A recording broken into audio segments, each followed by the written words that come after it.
अगला टॉपिक है हमारा क्रियात्मक समूह।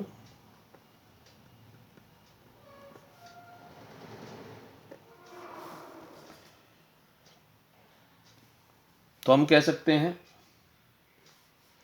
मान लो हमारे पास में मेथेन है। अगर हम कहें तो इसकी स्ट्रक्चर इस तरह से है, इसमें चार कार्बन परमाणु जुड़े हुए हैं। यदि इस एल्केन, मेथेन एल्केन का ही एक रूप है, इसका प्राथमिक सदस्य है एल्केन का। यदि इसका हाइड्रोजन यहाँ से निकाल दिया जाए और इस हाइड्रोजन की जगह कोई विषम परमाणु युक्त समूह, जैसे ऑक्सीजन हो सकती है, नाइट्रोजन हो सकती है, सल्फर युक्त समूह हो सकते हैं। जैसे एग्जाम्पल लेते हैं अपने, ये परमाणु है, ऑक्सीजन परमाणु, नाइट्रोजन परमाणु, सल्फर परमाणु युक्त समूह। जैसे एग्जाम्पल लेते हैं, OH हो सकता है, NH2 हो सकता है, SH हो सकता है, COOH हो सकता है, CHO हो सकता है, C double bond O ketone. ये सारे ग्रुप हैं। इसमें क्या होगा, इस हाइड्रोजन का प्रतिस्थापन होगा, हाइड्रोजन का प्रतिस्थापन होगा। मान लो यहाँ OH समूह है, OH समूह है, ये OH समूह यहाँ आकर के इस कार्बन से जुड़े और ये हाइड्रोजन यहाँ से हट जाए, तो हमारे पास में जो बनेगा वो क्या बन जाएगा, देखो, हाइड्रोजन, हाइड्रोजन, हाइड्रोजन। ये हाइड्रोजन बाहर निकल गया, इसकी जगह OH ग्रुप जा करके जुड़ा है। इसलिए ये जो हमारा समूह है, ये जो हमारा समूह है, ये क्या कहलाता है, ये सारे क्या कहलाते हैं, क्रियात्मक समूह। क्या कहलाते हैं, क्रियात्मक समूह। और इन्होंने क्या किया है, एल्केन को कैसे लिखते हैं, एल्केन को इस तरह से लिखा जाता है RH। R कोई एल्किल समूह है और इसके साथ में हमने किसको जोड़ दिया, मान लो OH को जोड़ दिया, तो हाइड्रोजन इसकी जगह आ गया और ये OH ग्रुप इधर जा कर के जुड़ गया। तो हमारे पास में क्या बन गया, ROH। जैसे यहाँ पर CH3OH बना था और साथ में हाइड्रोजन ये बाहर निकल गया, ये हाइड्रोजन बाहर निकल गया। तो ये हमारे पास में नया यौगिक, ये हमारा पुराना यौगिक है, ये हमारा नया यौगिक है। याद रखोगे इसको सामान्यतः ऐसे लिखा जाता है। सामान्यतः लिखने का तरीका क्या है, RZ। R यहाँ क्या है, R यहाँ कोई एल्किल ग्रुप है और Z यहाँ पर क्या है, क्रियात्मक समूह या फंक्शनल ग्रुप कहते हैं इसको इंग्लिश में। क्रियात्मक समूह है, हिंदी इंग्लिश मिक्स चल रहा है, कोई बात नहीं। आप हिंदी में एल्किल समूह लिख सकते हैं, इंग्लिश में क्रियात्मक एल्किल ग्रुप, और यहाँ पर इसे क्रियात्मक समूह या फंक्शनल ग्रुप लिख सकते हैं। RZ याद रखोगे, R यहाँ एल्किल समूह है जो इसके भौतिक यौगिक के भौतिक गुणों के लिए उत्तरदायी है। R जितना बड़ा होगा उतने उसका मेल्टिंग पॉइंट बढ़ेगा, अणुभार बढ़ेगा। तो ये एल्किल समूह भौतिक गुण के लिए उत्तरदायी है, जबकि Z है ये इसके रासायनिक गुणों के लिए उत्तरदायी होता है।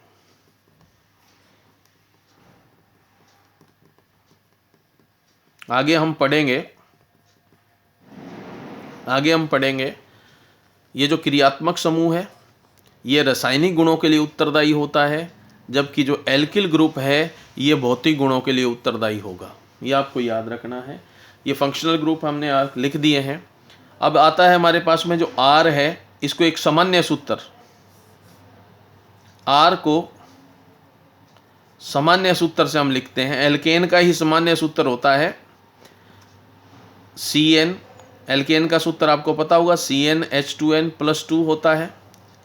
एल्केन का सामान्य सूत्र आपको करवाया हुआ है, CnH2n+2 होता है। इसमें से क्योंकि एक हाइड्रोजन बाहर निकल गया है तो यहाँ हाइड्रोजन की संख्या 2 न होकर के 1 रहेगी, और साथ में जो Z होगा ये कुछ भी हो सकता है, OH हो सकता है, SH हो सकता है, NH2 हो सकता है, CHO हो सकता है, COOH हो सकता है। ये सारे आप ग्रुप पहले पढ़ चुके हैं जब हमने इनका नामकरण किया था। तो अभी के लिए इतना ही बच्चों। अगला टॉपिक है हमारा सहसंयोजक यौगिकों में बंध विखंडन।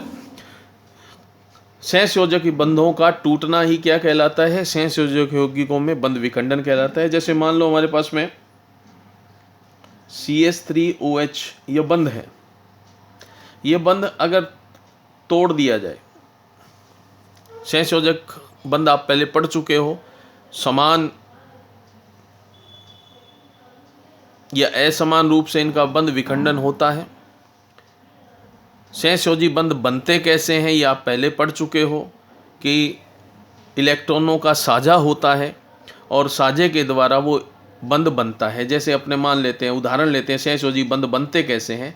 हाइड्रोजन के पास में एक इलेक्ट्रॉन होता है अपने बाह्यतम कोश में, क्लोरीन के पास में अपने बाह्यतम कोश में 7 इलेक्ट्रॉन होते हैं। तो अष्टक पूरा करने के लिए क्या करते हैं? एक एक इलेक्ट्रॉन का साझा करते हैं, ये आप पहले पढ़ चुके हो। और इलेक्ट्रॉन का साझा करके, क्योंकि एक एक इलेक्ट्रॉन का साझा करते हैं, तो इनके बीच में बनने वाला बंध क्या कहलाता है? एकल सहसंयोजी अबंध कहलाता है। क्या कहलाता है? एकल सहसंयोजी अबंध कहलाता है। अब ये बंध बन गया, अब इस बंध को तोड़ना ही क्या कहेगा? क्या कहलाएगा? सहसंयोजी यौगिकों का बंध विखंडन। अब क्यों होगा ये बंध विखंडन? क्योंकि जब भी हम कोई रासायनिक अभिक्रिया करवाते हैं, रासायनिक अभिक्रिया के दौरान पुराने बंध टूटते हैं तथा नए बंध बनते हैं।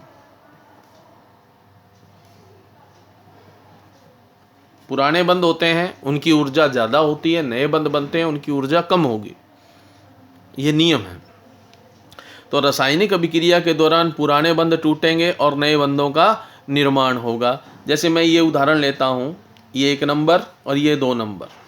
अगर मान लो मैं इनकी अभिक्रिया करवाऊँ, इनकी अभिक्रिया करवा दूँ, तो क्या होगा? इसमें Cl तो OH की जगह आ जाएगा और OH Cl की जगह आ जाएगा, प्रतिस्थापन होगा। और दोनों ही क्या है? इलेक्ट्रॉन दाता समूह है, इलेक्ट्रॉन दाता समूह है, इसलिए हम कह सकते हैं ये नाभिक नहीं प्रतिस्थापन अभिक्रिया होगी। तो यहाँ पर Cl आ गया और HOH H2O बना गया। अब आप देखोगे पहले ये बंध टूटा, इधर से हाइड्रोजन और क्लोरीन के बीच में जो बंध है वो बंध टूटा। बंध टूटने के कारण इनके जो परमाणु हैं वो स्वतंत्र हुए और स्वतंत्र होने से क्लोरीन OH समूह की जगह Cl OH समूह की जगह और OH समूह Cl की जगह प्रतिस्थापित हो गया। तो रासायनिक अभिक्रिया के दौरान जो, क्योंकि हम कार्बनिक यौगिक पढ़ रहे हैं, तो कार्बनिक यौगिकों के जो बंध होते हैं वो सहसंयोजी अबंध होते हैं। तो सहसंयोजी अबंध टूटते हैं और टूट करके नए बंधों का निर्माण होता है। अब ये जो बंध विखंडन है, बंधों का टूटना, ये 2 प्रकार से हो सकता है। जो 2 प्रकार से हो सकता है, एक को हम कहते हैं समांश बंध विखंडन, समांश बंध विखंडन, और दूसरा होता है विषमांश बंध विखंडन। सबसे पहले हम पढ़ेंगे समांश बंध विखंडन।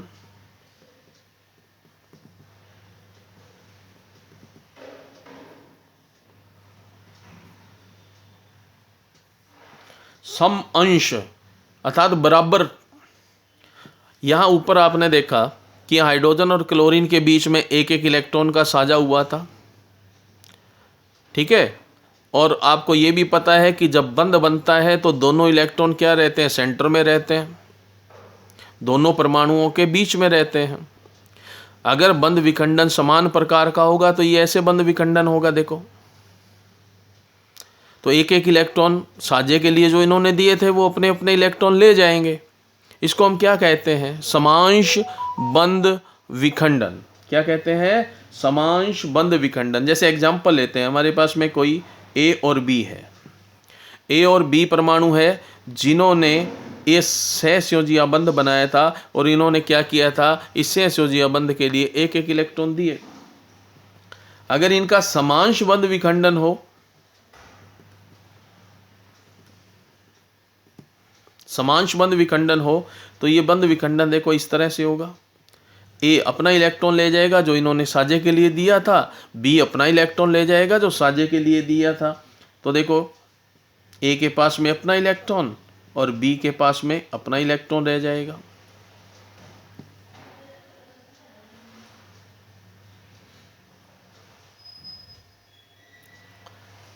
ठीक है, और ये इलेक्ट्रॉन इनके पास में चला गया। अब समांश जब बंद विखंडन होता है, याद रखोगे जहां समांश बंद विखंडन होता है उन स्पीशीज को, यहाँ दो स्पीशीज बनी है, दो अपने कह सकते हैं परमाणु या उनका समूह बना है जिनके पास में एक एक इलेक्ट्रॉन मुक्त अवस्था में है।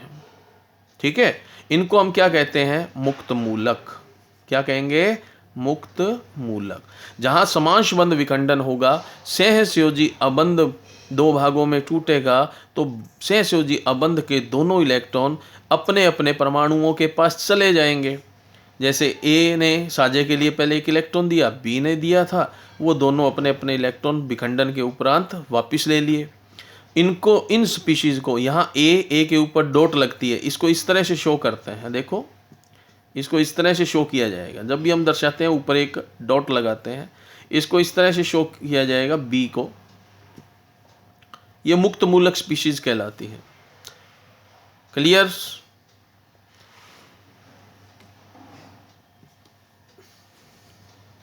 और क्योंकि इनमें एक इलेक्ट्रॉन होता है अतः ये कैसे गुण रखते हैं? ये अणु चुंबकीय होते हैं। अणु चुंबकीय होते हैं। ये कैसे होते हैं?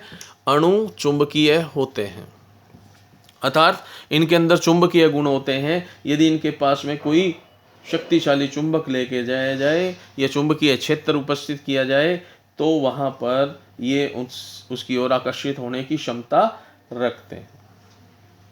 जैसे मान लो हम CS3 और CS3 ये बंध बने हुए हैं, इस बंध का विखंडन करेंगे तो हमारे पास में दो तरह के मुक्त मूलक बनेंगे। समांश बंध विखंडन हुआ है, इनको हम क्या कहेंगे? ये मैथिल समूह है तो इसको कहेंगे मैथिल मुक्त मूलक। क्या कहेंगे? मैथिल मुक्त मूलक। अब क्योंकि ये 1 डिग्री कार्बन परमाणु के पास में है तो इनके मुक्त मूलकों के जो प्रकार हैं,